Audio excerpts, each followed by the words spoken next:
topic today is whether or not music in the current cultural and media landscape is dead. And by dead, I mean artistically moribund in a particular way that I am going to define in more detail as I go on.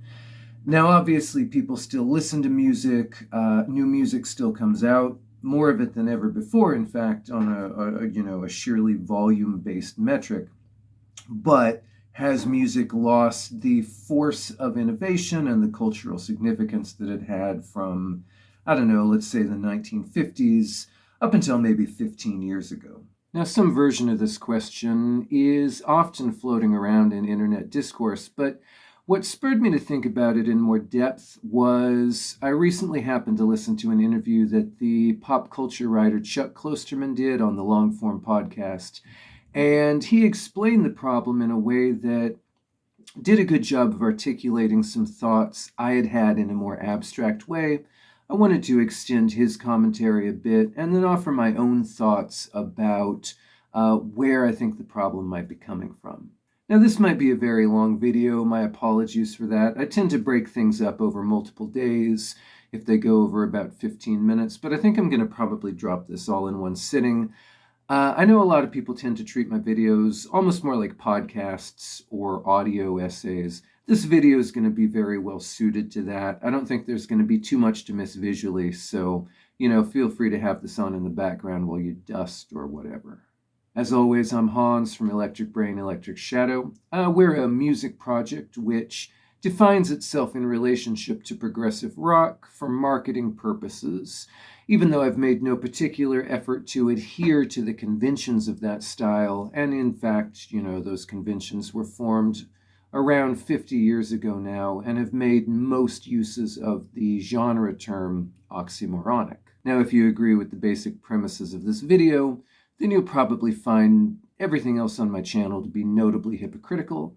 But I'd still appreciate it if you like, subscribe, and check out Electric Brain, Electric Shadow on Bandcamp or your favorite streaming service. You can also go to one of the album playlists that I've set up right here on YouTube.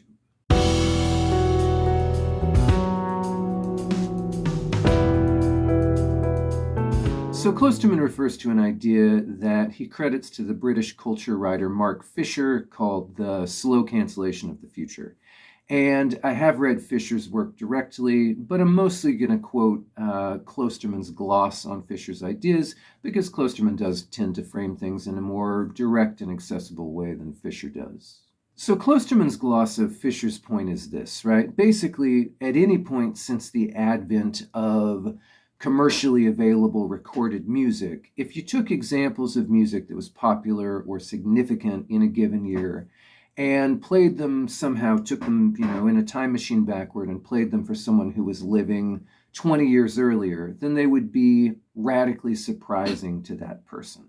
Now, Klosterman's example is if you took a bunch of music from 1991, he cites somewhat randomly Red Hot Chili Peppers, Nirvana, Tribe Called Quest. I'd probably throw in some early death metal like Morbid Angel or Deicide in there too. If you took that and you somehow played it for someone living in 1971, it wouldn't sound anything like how they even thought of as music, right? It would seem dissonant and unmelodic and just alien in some basic way. And I think that this rule applies pretty much up until the early 2000s. This is my own example now, not Klosterman's, but if you used a time machine again and you took copies of Kid A, Vespertine, Blackwater Park, Chaosphere, took them from 2001 back to 1981, played them for someone in 1981, they'd sound like something off a UFO, right? Even though all those albums are an extrapolation of trends and techniques that were already in motion at that time, they would still be mind-blowing to somebody 20 years before. And I think you can run this thought experiment for any 20-year gap, right? Take a Chuck Berry record back to the mid-30s. Take Pink Floyd or Yes back to the mid-50s. Take the Sex Pistols or the Sugar Hill Gang back to the late 50s or the early 60s. Take Korn and Limp Bizkit back to the mid-70s, whatever. And to be clear, this is often not about the music being more sophisticated or objectively better. Many of the contrasts that I just mentioned represent something that you could reasonably view as coarsening or deterioration, but your listener from 20 years before would have a shock of unfamiliarity that's difficult for us today to imagine. But if you took any music at all that was released in 2022 and played it for somebody living in 2002, the surprise, I think, would be minimal or non-existent. Maybe there are details of style or production or content that would register as marginally new, or in a couple cases that might kind of reflect social shifts that might be surprising to people. But you basically just have variations on existing ideas. And obviously, this can't be said with certainty from my own vantage point, but it's really hard for me to imagine that anything released in 2030 will contain any elements at all that wouldn't be ultra familiar to somebody living in 2010. Now, this problem applies to other media, and in some cases, I think maybe even more egregiously. I think the healthiest thing that could happen to Western pop culture would be a complete widespread boycott of every piece of entertainment based on an existing property until there was no more Star Wars crap and no more Marvel crap and no more versions of Star Trek, etc. But for the purposes of this video, I really just want to focus on music, right? And I think everybody who thinks about music is kind of aware of this phenomenon to one extent or another, even if they might regard it as more or less of a problem.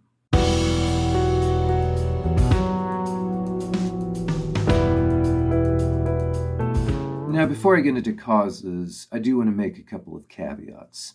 One of those is that I absolutely recognize that I am contributing to this issue, though, in an infinitesimally minor way, given my own near total obscurity. One of the defining activities of my life from early adolescence up until now, basically, has been an extended obsession with the minutiae of music that, for the most part, was released before I was born, or at the very least before I was old enough to take any notice of it.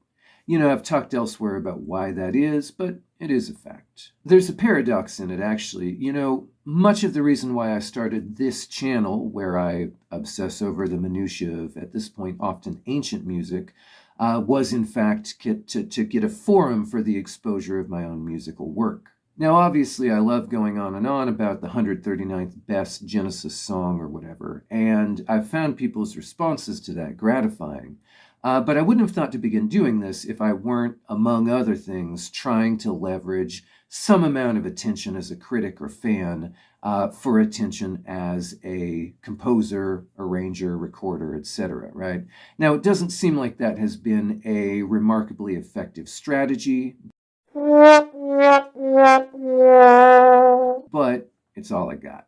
And to whatever extent I have done any marketing of my own music, it's pretty much been premised on, listen to this if you like 70s prog rock. Even though to my own ears, a lot of what I'm doing is just as informed by, the Antlers or Grizzly Bear, right? Everyone else just seems to hear Pink Floyd and Genesis, so that's what I've emphasized. And of course, Grizzly Bear and the Antlers are pretty veteran acts by this point too, I suppose, right? But, the point here is I am paradoxically attempting to promote new music by reinforcing the primacy of old music, which is maybe a version of the bind that we're all caught in.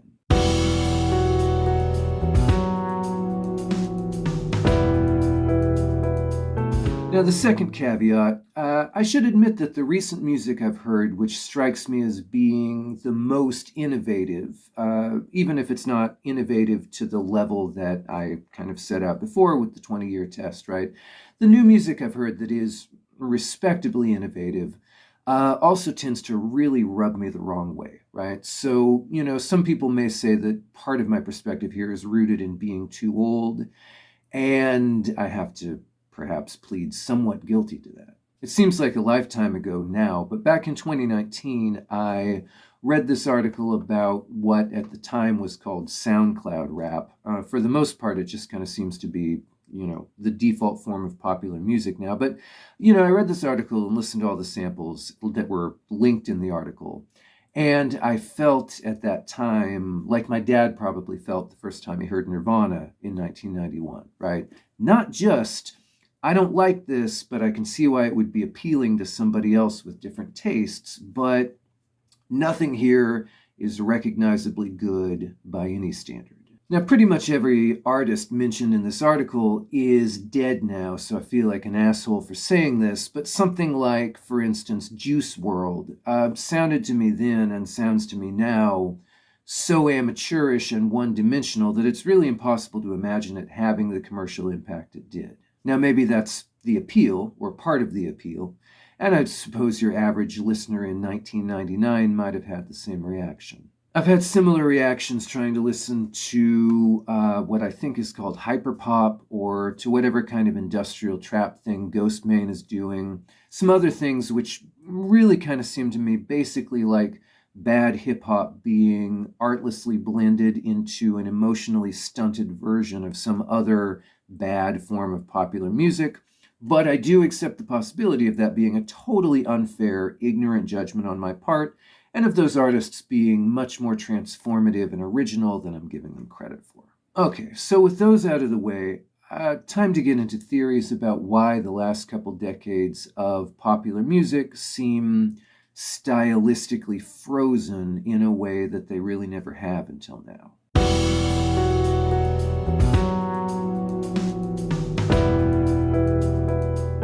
Now, one theory is that it's a consequence of technology through a couple of different mechanisms.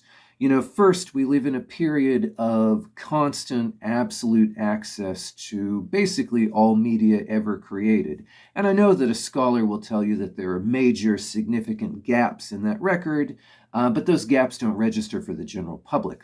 So it's incredibly hard to pull your head out of the past and into a frame where you can generate something new. Now, in biology, there's an idea, and I may be mangling this, I'm not a specialist, right? But there's an idea that evolution occurs when one group of individuals is isolated from the larger population.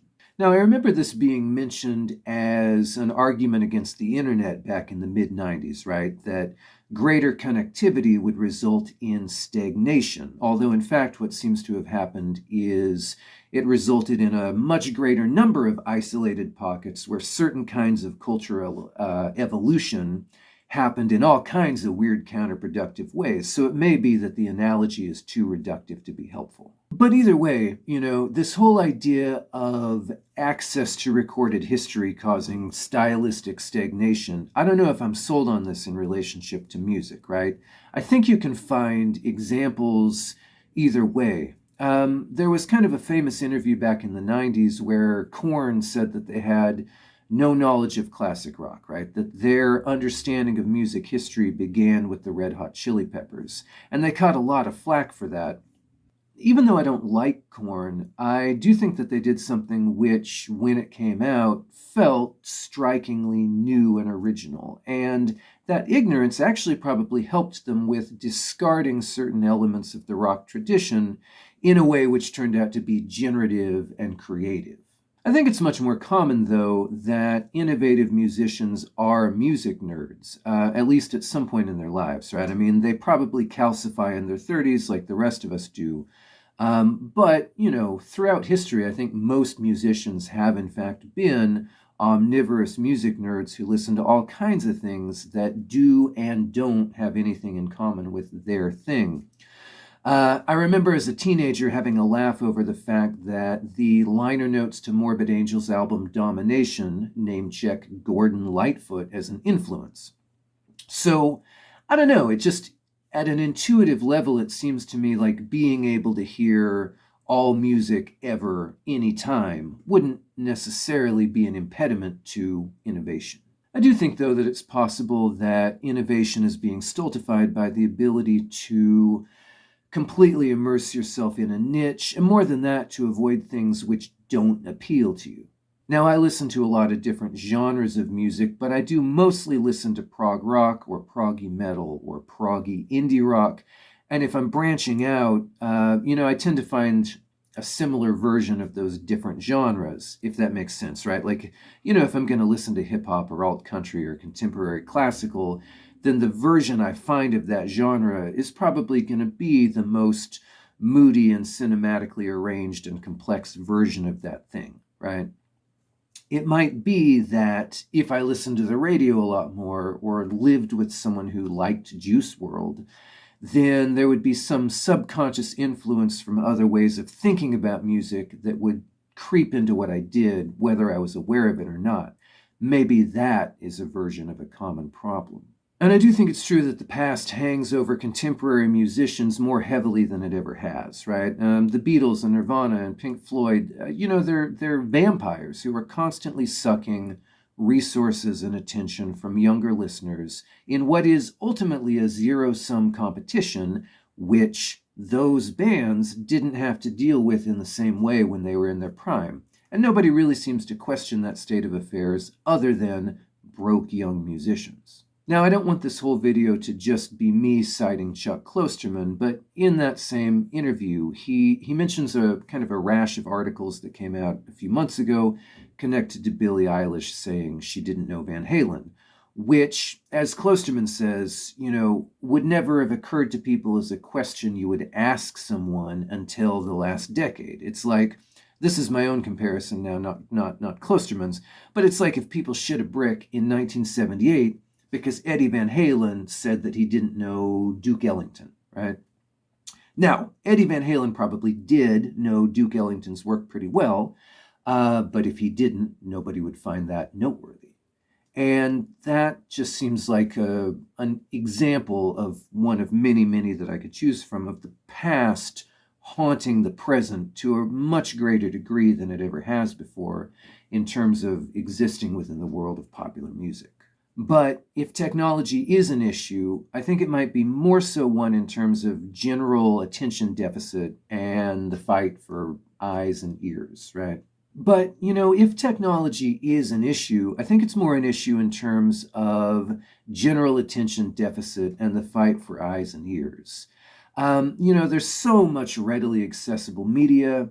Younger people are much more invested in video games. Culturally, there seems to be a consensus that music matters less to people who are currently under 30 than it's mattered to any under 30 cohort that came about since, World War II. Now, I don't associate at all with people under 30, frankly, so I'm getting all this secondhand, but it is something that I've heard from a lot of places.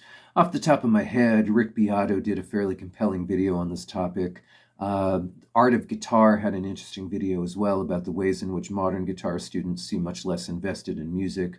Those are also people way over 30, so who knows, right? But to the best of my limited ability to ascertain, it does seem like people currently in that age bracket have less investment in music than they did when I was that age or, when a lot of people were. Now, how much is it the case that young people care more about video games because music is not innovative and vital versus how much is music not innovative and vital because young people care more about video games? I don't know, but it's reasonable to think there might be some causal factor one way or the other. I think we've probably also lost the faith that we once had that music can be either transformative or dangerous, right? That the actual content of music can change the world either positively or negatively. Political and social movements don't feel like they are connected to popular music or driven by it or inspired by it, or even for the most part that much reflected by it,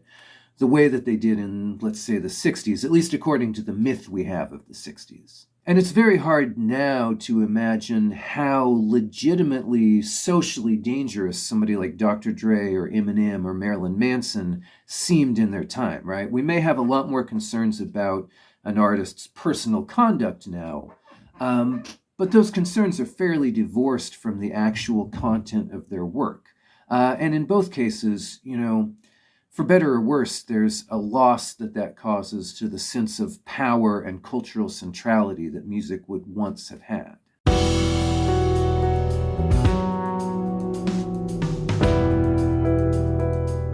Hypothesis number 2 is that it's the fault of capitalism, right? And this is the favorite explanation of Mark Fisher. The idea essentially is that Most people are insecure about the material's survival, and because of that insecurity, and because of a general state of having to work their asses off, listeners are mostly interested in being comforted and soothed by something that's familiar, and artists are incentivized to make things that are predictable and homogeneous. Now, I have mixed feelings about this theory, mainly because I'm not necessarily convinced that the experience of life in a capitalist society has changed somehow relative to the 70s or 80s or 90s, where it's suddenly become radically less conducive to artistic innovation. It's true, for instance, that inequality has gone up, that things like stable union jobs have declined, but it's also true that the standard of living for people in the lowest income brackets was much worse in the 70s than it is now, especially if we're looking outside the United States. And I just don't know if it's true that material insecurity eliminates the possibility of innovation. Black Sabbath came from grinding poverty in the post-industrial wasteland of 70s Birmingham, right? And they did something nobody had ever heard before. Or, hip-hop, the blues, jazz, early rock and roll. These are all musical traditions which were quite radically innovative at their birth and which were born in circumstances of fairly horrifying poverty and oppression. Now, I'm not saying that poverty and oppression are necessary or positive for artistic innovation, or that innovation isn't happening now because people are too comfortable, right? Everybody knows the regard that I have for the creativity of the 70s prog rock bands, and many of those artists came from positions of great privilege and material security. All else being equal, I just think that the historical record suggests that remarkable creativity can be fostered under both of those climates, right?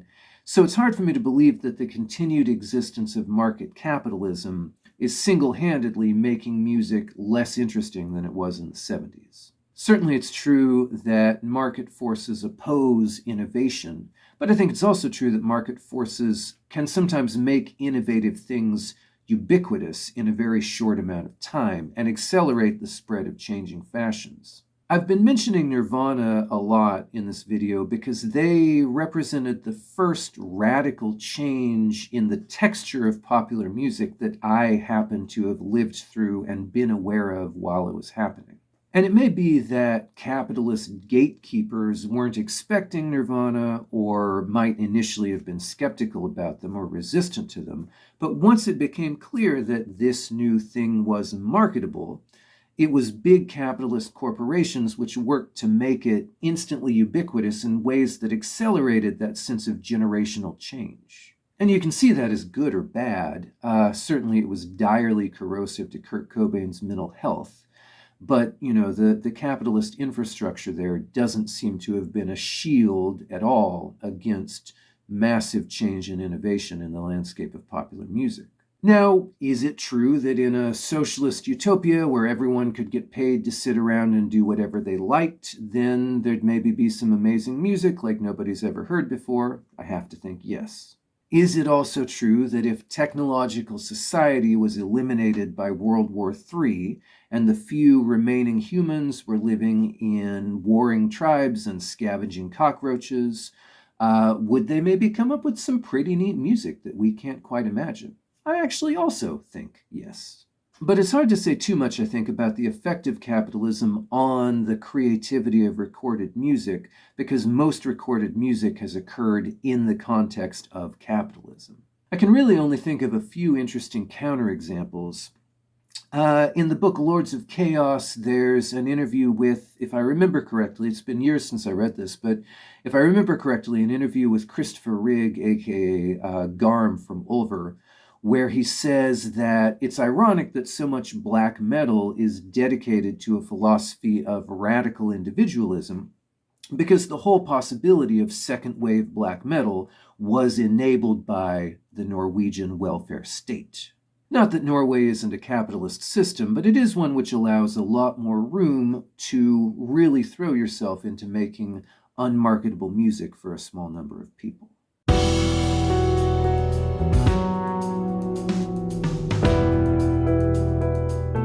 So that brings us to the third possible explanation, which is that maybe we've reached a natural point of exhaustion of artistic and aesthetic possibility.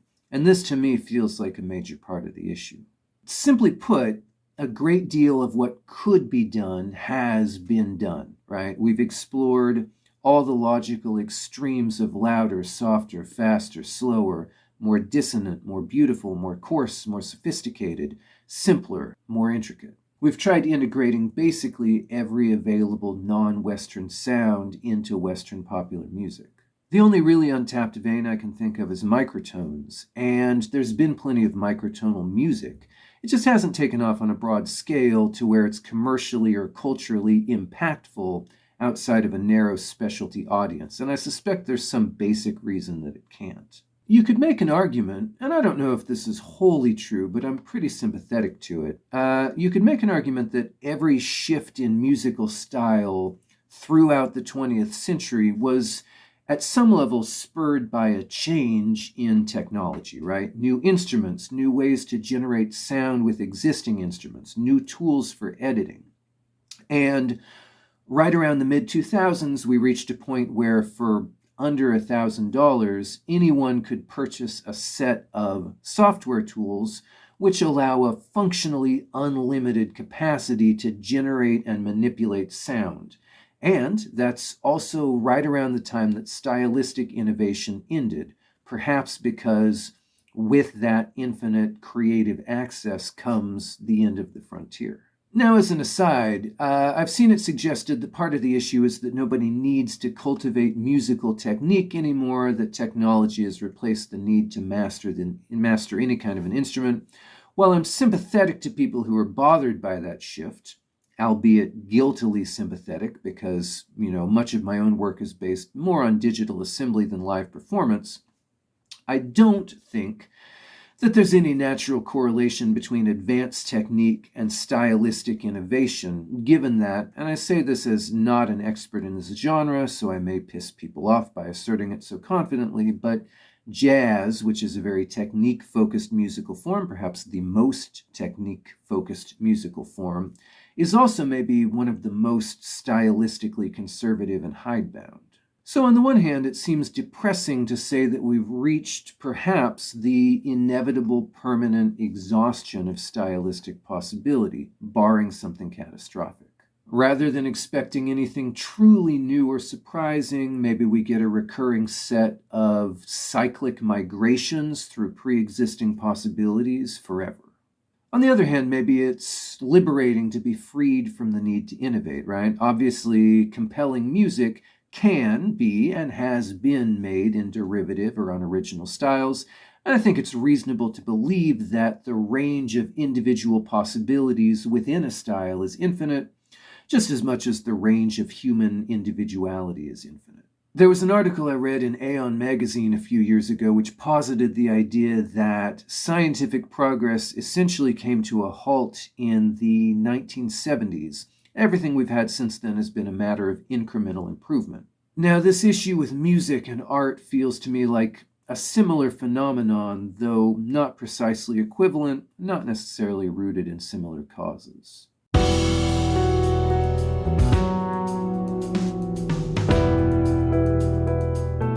And ultimately, if I were to sum up, I have to think that all of the causes above play some role, which is perhaps a cop-out, but nevertheless. The extreme amount of stuff that's been done, the exploration of every permutation of sound, the pushing of every envelope to its logical end, those things mean that it's much more difficult now to find strikingly new avenues for musical expression. The ease of self-isolation means perhaps a reduction in cross-pollination.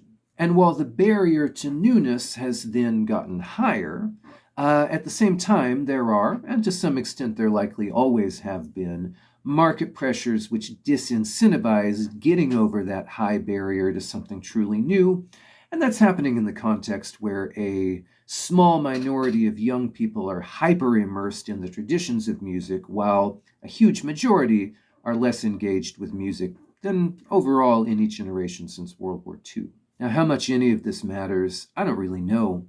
It's hard for me not to think that a society which lacks a vital, innovative aesthetic culture is in a state of decadence and decline, but maybe that just represents my own biases and priorities. So, do you agree with my diagnosis of the problem? Do you agree with my thoughts about the causes?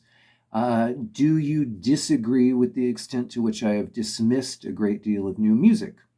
Let me know in the comments. Check out Electric Brain, Electric Shadow on Bandcamp or your favorite streaming service, or watch one of the album playlists here on YouTube, and I'll see everybody around.